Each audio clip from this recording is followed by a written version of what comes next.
अस्सलाम वालेकुम, मैं हूँ कलीमुल्ला।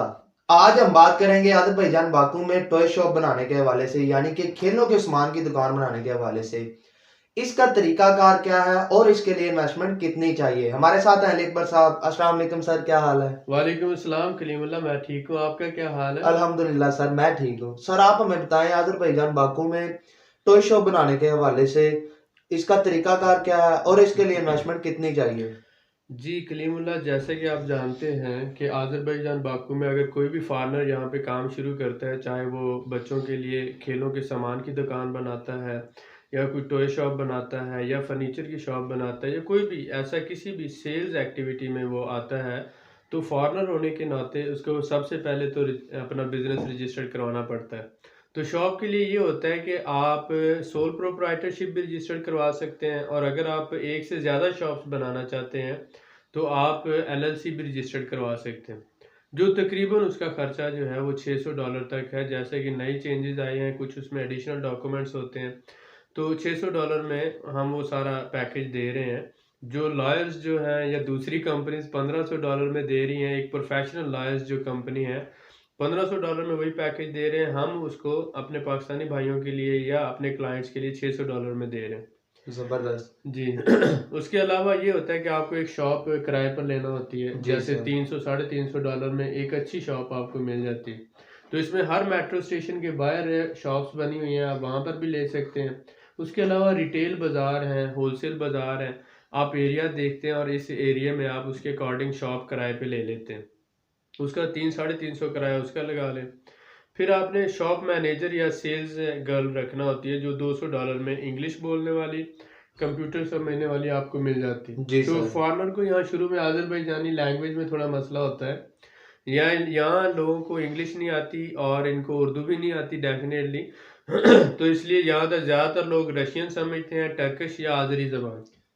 तो जो भी जबरदस्त। बंदा आता है उसे 2-3 महीने तो ज़बान सीखने में लग जाते हैं, ऐसा ही है सर। और उसके बाद ये है कि वो अपने बिजनेस को अच्छी तरह से रन कर सकता है। तो बेटर बिल्कुल। है कि एक ऐसा सेल्स मैनेजर जिसे इंग्लिश भी आती हो, कंप्यूटर भी समझता हो, जी वो आप सर। हायर कर लें।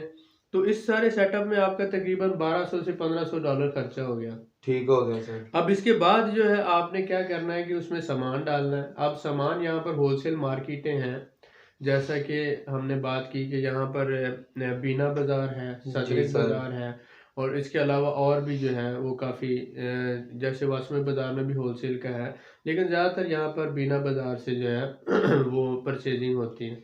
जी सर। ठीक हो गया। तो आप ये देखते हैं कि वहाँ से आप चाइना से माल आ रहा है, तुर्की से आ रहा है, हत्ता कि यूरोप से भी आ रहा है, अमेरिका से भी वहाँ पर इंपोर्ट होती है। तो जी आप सर। वहाँ से होलसेल बाय करते हैं और फिर उनको शहर में लाकर आप रिटेल अपनी शॉप पर बेच सकते हैं। प्रॉफिट मार्जिन 100% से 200% तक जो है वो यहाँ पर आसानी से मिलता है। ठीक हो अब गया। आप पर डिपेंड है कि आप $4000 का सामान डालें, $5000 का सामान डालें, ये आपकी इन्वेस्टमेंट पे डिपेंड करता है। लेकिन ये है कि तकरीबन $5-6 हज़ार में आप एक अच्छी शॉप बनाकर उसे रन कर सकते हैं, और उसके आपके जो एक्सपेंडिचर है, डेली एक्सपेंसेस भी निकलेंगे और साथ साथ आपके रहने का, खाने का वो भी, और साथ कमाई भी होगी। $500-600 महीने का अर्निंग वो मिनिमम है, या इससे ज़्यादा भी हो सकती है। तो एक बंदा जो जॉब ढूंढ रहा है उसके लिए बेटर है कि अगर वो थोड़ी सी इन्वेस्टमेंट कर लेता है तो महीने का अगर लाख 1.5 लाख वो कमा लेता है, तो ये बुरी चीज़ नहीं है। जबरदस्त सर। सर जैसा कि आप जानते हैं हमारे पाकिस्तानी भाई इधर की जुबान नहीं जानते, जी तो जी जुबान का मसला किस तरह हल कर सकते हैं। जी, ज़बान का मसला है, जैसे मैंने बताया कि यहाँ कर आज़री ज़बान है। यहाँ पर आज़री ज़बान उर्दू जो सॉरी इंग्लिश अल्फ़ाबेट्स में लिखी जाती है, तो इसको पढ़ने में और लिखने में तो मुश्किल नहीं है। जी सर। लेकिन ये है कि इसकी प्रोनाउंसिएशन थोड़ी मुश्किल होती है, तो इसके लिए ट्रेनिंग सेंटर या एकेडमी में 3-4 महीने अगर आप जाके क्लासेस ले लेते हैं, तो वो महीने के 50 से 60 मनात आपसे चार्ज करते हैं। तो आप ये 3-4 महीनों में ज़बान अच्छी खासी सीख जाते हैं, और साथ ही साथ जो आपका शॉप मैनेजर है या फिर जो सेल्स गर्ल है या जो भी आपके पास है, तो वो आपको ज़बान सीखने में हेल्पफुल हो सकता जी सर, जबरदस्त। है। सर अगर कोई हमारा पाकिस्तानी भाई यहाँ पे टॉय शॉप बनाता है, तो क्या वो बच्चों का फर्नीचर भी साथ सेल कर सकता है। जी, उसमें ये बच्चों के फर्नीचर से मुराद आप ये कह सकते हैं कि जो छोटे जैसे बच्चा, जैसे मुख्तलिफ फैमिलीज जो बच्चा पैदा होता है तो उसको वॉकर कहते हैं एक जी छोटी सी सर। वो, और दूसरा जो फर्नीचर है छोटे बच्चों का, जैसे वो 6 माह का है, 1 साल का है, क्योंकि उसका फर्नीचर भी छोटा होता है। तो वो उस तरह का फर्नीचर अपना साथ रख सकता है। छोटे बच्चों के हत्ता कि वो अगर चाहे तो वो बूट वगैरह भी रख सकता है। लेकिन खिलौने और ये कंबल-शंबल और छोटे बच्चों का जो सामान है, जैसे 6 माह का, 1 साल का, 2 महीने का, छोटे जो बच्चे हैं उनके लिए फर्नीचर वो साथ रख सकता है और उसकी सेल्स भी अच्छी होती है। क्योंकि जी ये एक सर। मुस्लिम कंट्री है और यहाँ पर जो है आबादी कंट्रोल का ऐसा सिस्टम नहीं है। यहाँ पर हर फैमिली तकरीबन मिनिमम 2 या 2 से ज़्यादा बच्चे लेती हैं और वो अपने बच्चों के लिए अच्छे टॉयज़ और ख़रीदारी भी करते हैं, जी बच्चों सर। पर एक्सपेंडिचर भी करते हैं। ज़बरदस्त सर। सर अगर कोई हमारा पाकिस्तानी भाई यहाँ पे शॉप बनाता है तो उसको टैक्स कितना पे करना पड़ता है? जी, कलीमुल्ला यहाँ पर टैक्स की जो जनरल एक रेशियो है, आप कोई भी कमर्शियल एक्टिविटी करते हैं तो उसके लिए ये है कि आपको 4% टैक्स देना होता है। जी सर। आप सेल परचेज़ जो भी शॉप पे करेंगे, आपका हर 3 माह बाद उसके जो अकाउंट्स स्टेटमेंट आपको देना होती है, तो उसमें आपने 4% उसका टैक्स पे करना है। ज़बरदस्त सर। जी। सर जैसा कि अभी आपने हमें बताया कि अगर हमारा कोई पाकिस्तानी भाई यहाँ पे शॉप बनाता है तो वो यहाँ से हेल्पर एक रख लेता है। जी, क्या जी। वो पाकिस्तान से भी हेल्पर मंगवा सकता है? जी, अगर उसको ज़रूरत है किसी पाकिस्तानी दोस्त की, पार्टनर की या ऐसा साथी की जो उसके साथ ज़रूरी हो, उसके बिज़नेस के हवाले से उसको सपोर्ट करे, जी सर। तो ऐसे पाकिस्तानी को वो पाकिस्तान से मंगवा सकता है बिज़नेस विज़िट पे और बाद में कंपनी स्पॉन्सरशिप करके वो उसके वीज़े को एक्सटेंड कर सकता है और वो वर्क वीज़े में कन्वर्ट कर सकता है। कोई ज़बरदस्त। प्रॉब्लम नहीं है। ज़बरदस्त सर। सर अगर कोई हमारा पाकिस्तानी भाई यहाँ किसी बाज़ार में या किसी पॉइंट वाली जगह पे दुकान लेता है तो उसको हुँ। दुकान कितने में किराए पे पड़ जाती है? देखिए, दुकान की लोकेशन जो है, अगर तो आप किसी अच्छे रिटेल बाज़ार में लेते हैं, जैसे वासमय बाज़ार है या नेफसलार है या किसी अच्छे मेट्रो पॉइंट के बाहर, तो वहाँ पर 3 साढ़े $300 में आपको अच्छी शॉप मिल जाती है। जी सर। लेकिन अगर आप थोड़ा-सा रेज़िडेंशियल एरिया में साइडों पे आ जाते हैं, तो वहाँ पर शॉप जो है तकरीबन आपको $200 में भी मिल जाती है। ठीक हो तो गया। जितनी आप कहें कि कमर्शियल प्लेस जो है उसकी लोकेशन अच्छी होगी, उतना ही उसका किराया भी अच्छा होगा। जी सर। आपको फिर वहाँ पर रिटर्न जो है ऑन इन्वेस्टमेंट वो भी अच्छा मिलेगा। आप ये डिपेंड करता है कि आप फिर आते हैं, देखते हैं कि इस एरिया में अगर मैं ये शॉप करूँ, तो मुझे इसका अच्छा जो है रिस्पॉन्स मिलेगा। जी सर। तो इसके लिए मैं तो सजेस्ट करूँगा कि आपने बाहर आकर काम करना है, तो आप किसी अच्छे कमर्शियल एरिया को या अच्छे जो है वो एरिया को सिलेक्ट करें, ठीक है? वो शॉप का किराया इतना मैटर नहीं रखता, $100-150 का डिफरेंस होगा, जी सर। लेकिन आपकी परमानेंट जो अर्निंग है उसमें बहुत ज़्यादा फ़ायदा होगा उससे। ज़बरदस्त सर। सर जैसा कि आपने अभी हमें बताया कि होलसेल मार्केट्स हैं यहाँ पे। जी, जी। अगर कोई हमारा पाकिस्तानी भाई यहीं से माल होलसेल मार्केट से लेकर शॉप पे सेल करता है, तो प्रॉफिट मार्जिन उसमें कितना है कम से कम? देखिए, शरीनियत बाज़ार भी यहाँ पर एक है, जहाँ से वो आप सारे बच्चों का सामान सदरक से, शरीनियत से, बीना से आप परचेज़ कर सकते हैं होलसेल। जी तो सर। यहाँ से बाय करके यहीं पर बेचने में आपको तकरीबन बाज़ ऐसी चीज़ें जिन पे 100% मार्जिन है, बात ऐसी हैं बाज़ जिनमें 200% मार्जिन है। लेकिन अगर आपका बिज़नेस एक्सपैंड करता है, तो आप डायरेक्ट चाइना से भी और दुबई से भी लूज़ शिपमेंट से मंगवा सकते हैं। जी सर। अपने इसी टॉयज़ वगैरह आप दुबई में अगर आपके अच्छे कॉन्टैक्ट्स हैं या चाइना में हैं, तो आप वहाँ से लूज़ शिपमेंट मंगवा सकते हैं, यहाँ पर कार्गो मौजूद है। हत्ता कि आप पाकिस्तान से मंगवाना चाहें, तो पाकिस्तान से भी बहुत सी आइटम्स आप मंगवा सकते हैं। आप चाहें तो 10 केजी मंगवा लें, चाहे तो 1000 केजी मंगवा लें।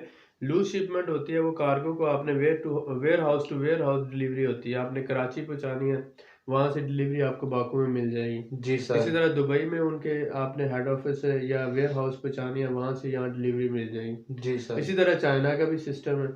तो आज के दौर में बिज़नेस बहुत आसान हो गया। अब वो ऐसी बात नहीं रही कि आपको इम्पोर्ट एक्सपोर्ट के लिए करोड़ों रुपए की ज़रूरत है।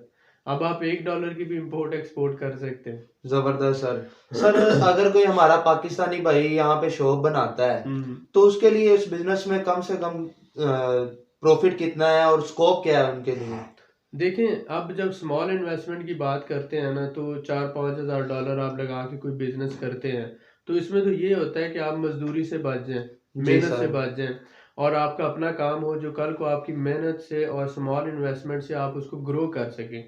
इसमें अगर कोई बंदा कहता है कि वो मल्टी मिलियनर हो जाए और एक ही दिन में, एक ही रात में बहुत ज़्यादा अमीर हो जाए, तो ये तो गलत बात होगी। हम ये आइडियाज़ जो आपको दे रहे हैं और बिज़नेस अपॉर्च्युनिटीज़ जो बता रहे हैं, इन्हीं को आप अपने मुल्कों में भी अप्लाई कर सकते हैं। पाकिस्तान में हो सकता है, इंडिया में हो सकता है, श्रीलंका में हो सकता है। बहुत से लोगों को प्रॉब्लम ये होता है कि उनके पास पैसा होता है लेकिन उनके पास आइडिया नहीं होता। ऐसा ही है सर। तो हमारा ये आइडियाज शेयर करने का मकसद क्या है कि अगर आप यहाँ नहीं भी आना चाहते तो अपने ही मुल्क में आप इस पे थोड़ा सा स्टडी करके इन आइडियाज को वहीं पर भी इम्प्लीमेंट किया जा सकता है। जी सर। वहां पर एक अच्छी शॉप बनाई जा सकती है। $4-5 हज़ार अगर आप यहाँ पर इन्वेस्ट करते हैं तो आपको एक तो रेजिडेंस मिल गया, दूसरा काम करने की इजाजत मिल गई, ठीक हो गया। तीसरा आपके लिए अच्छा लिविंग जो है फौरी तौर पर खाने पीने का अरेंज हो गया। जी सर। आपकी अर्निंग शुरू हो जाएगी, आपको कहीं से जॉब ढूंढने की जरूरत नहीं होगी। और अगर आप मेहनत करते जाएंगे तो आने वाले वक्त में ये होगा कि आपका बिजनेस अगर एक्सपैंड करता है, एक शॉप से 2 बनाएंगे, फिर 4 बनाएंगे और ऑनवर्ड आप इंपोर्ट एक्सपोर्ट में आ जाते हैं। अभी रिटेलर हैं, कल को आप होलसेलर बन जाते हैं। जी सर। तो ये बंदे की अपनी मेहनत पे डिपेंड करता है और उसकी ऑनेस्टी पे डिपेंड करता है। इंटेलिजेंस जो है उसका रोल बाद में आता है, लेकिन सबसे पहला रोल है उसकी मेहनत का, कमिटमेंट का और ऑनेस्टी का। जी सर। अगर बंदा मुखलिस और ईमानदारी से मेहनत करता है अपने किसी भी काम में तो वो ज़रूर कामयाब होता है।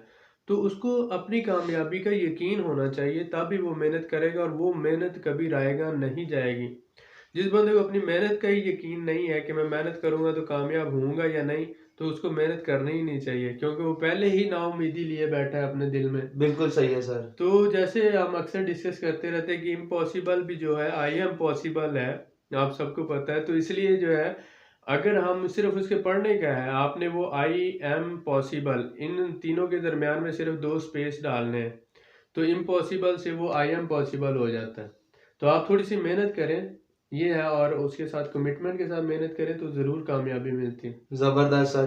सर जैसा कि आप जानते हैं कि हमारे बहुत से पाकिस्तानी भाई सऊदीया में भी बिजनेस कर रहे हैं, जी। तो वहाँ पे कफील सिस्टम है, यहाँ पे भी कोई ऐसा सिस्टम है क्या? नहीं, यहाँ पर आपको 100% ऑनरशिप है। आप जब कंपनी रजिस्टर्ड करवाते हैं तो आप उस बिजनेस के, उस कंपनी के खुद ही मालिक हैं। आप अपने पास जितने मर्जी मुलाजिम रख लें। कंपनी भी 2 तरह की रजिस्टर्ड करवा सकते हैं, एक बंदे वाली जो है सोल प्रोप्राइटरशिप, और 2 या 2 से ज़्यादा पार्टनर वाली LLC। उसमें क्या है कि आप अपने बिजनेस के 100% जो है ऑनर हैं और आपको कोई भी यहाँ पर स्पॉन्सर या कफील वगैरह की ज़रूरत नहीं है। जी सर। वहाँ पर सऊदी अरब में या दुबई में अगर आप बिजनेस करते हैं तो आप कम से कम $30-40 हज़ार आपके पास होना चाहिए छोटा सा सेटअप बनाने के लिए। जी सर। यहाँ पर $4-5 हज़ार से एक अच्छा सेटअप बनाकर आप एक अच्छा स्टार्ट ले सकते हैं। जबरदस्त तो सर। इसलिए मैं तो ये कहूँगा कि जो थोड़ी इन्वेस्टमेंट के साथ बाहर किसी मुल्क में अपना सेटअप बनाना चाहते हैं या बाहर मूव करना चाहते हैं या फैमिली के साथ सेटल होना चाहते हैं, उनके लिए एक आइडियल मुल्क है। अभी यहाँ पर अनसेचुरेशन है, ना इतने बहुत ज़्यादा पाकिस्तानी हैं, ना ही बहुत ज़्यादा इंडियन हैं। अभी यहाँ पर आज़रबाईजान में ये है कि फॉरेनर जो रेजिडेंस या लेके जो बिज़नेस कर रहे हैं कम है, लेकिन आने वाले वक्त में आहिस्ता आहिस्ता यहाँ पे लाज भी बदल रहे हैं, अपॉर्चुनिटीज भी बढ़ रही हैं। जी सर। जैसे ये ट्रांजिट ट्रेड के तौर पर कंट्री उभर रहा है, ऐसा ही है तो सर। यहाँ पर चाइना से और दूसरे कंट्री से जितनी भी ट्रेड यूरोप के साथ हो रही है वाया सिल्क रोड हो रही है। जी सर। और इसका ये एज ए ट्रांजिट कंट्री जैसे मिनी दुबई कहा जा रहा है, और साथ ही साथ यहाँ पर टूरिस्ट हर साल बहुत ज़्यादा ग्रो कर रहा है। जी सर। 40 से 50 लाख टूरिस्ट आ रहा है, पाकिस्तान से भी 15-20 हज़ार 30 हज़ार तक लोग आ रहे हैं हर साल। तो इसमें ग्रोथ जो है हो रही है, तो जी इसलिए सर। पोटेंशियल भी बढ़ रहा है। तो जबरदस्त। छोटी इन्वेस्टमेंट के साथ आप स्टार्ट लेके देख सकते हैं। कोई करोड़ों की तो इन्वेस्टमेंट है नहीं कि जो एक ही वक्त में ज़ाया हो जाएगी। तो हम ये कहते हैं कि आप पहले आए, देखें, लिटमस टेस्ट करें। लिटमस टेस्ट यानी कि छोटी सी इन्वेस्टमेंट करके उसका रिस्पांस चेक करें। अगर आपको समझ आती है तो फिर आप अपनी इन्वेस्टमेंट बढ़ाते जाएं। जबरदस्त सर, बहुत शुक्रिया सर आपका। जी वेलकम। मजीद मालूमात के लिए हमारे चैनल को सब्सक्राइब करें, वीडियो को लाइक करें और शेयर करें। बेल आइकन को जरूर प्रेस करें ताकि हमारी अगली वीडियो आपको मिल सके। अल्लाह हाफिज।